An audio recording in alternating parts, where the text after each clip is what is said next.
Greetings, guys. This is Sagar Chadav, Vice Chairman Vikasa Vadodara. Today, I am going to inform you guys regarding virtual MCAs and advanced ITT, who all are eligible for that, what is the structure of that course, and how you can apply for it, and so on. So, let's get started with the eligibility. The students who can apply this course are only CA finalists and not CA inter students. How? Because the CA finals who have passed out in November 19 and May 19, and the CA students who are going to appear their CA finals in July 2020 as well as November 2020 are only eligible to apply for this course and no one else. So with that said, now let's start with the screen recording.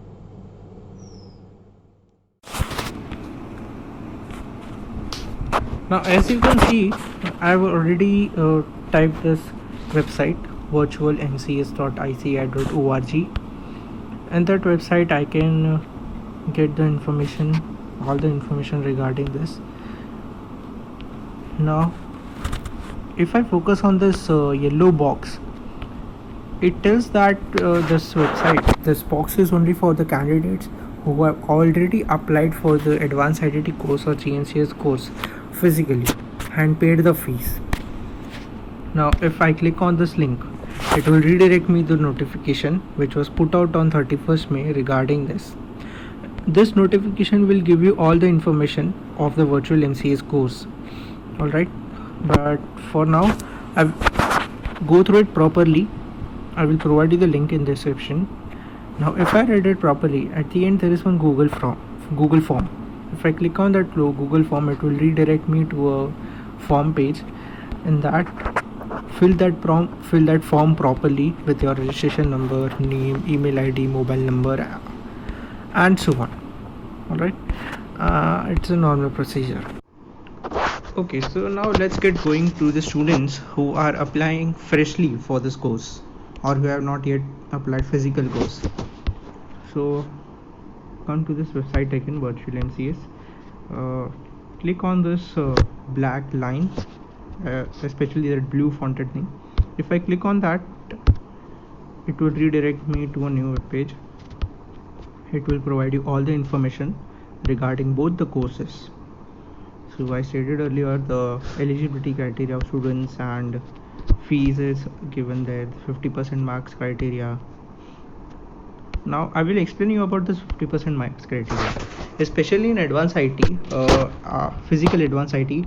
After completing that, you have to appear a physical test, and after that only you are getting a certificate, and then you are done with your advanced IT. But in this case, in this virtual IT, it's a little bit different structure. As you attend your YouTube lecture and there is study material, after going both of these things, there is self-assessment test.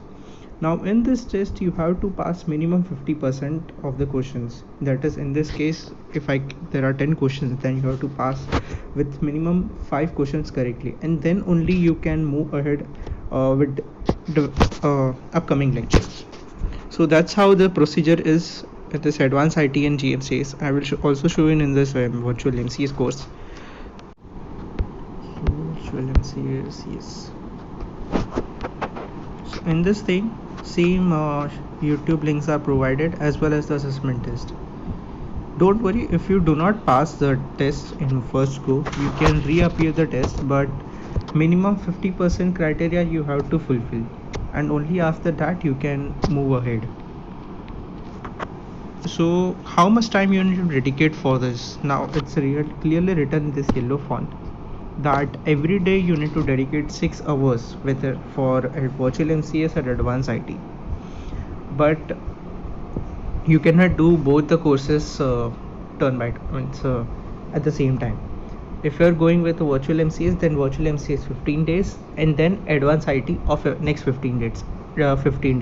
And then there will be total 30 days of this whole virtual advanced IT and MCS course is completed. That's what it's meant by this. So that's all. I hope this clears all your doubts regarding virtual MCS and advanced ITT. All the links will be provided in the description. So thank you for tuning into Vikasa Vadodara. Have a good day.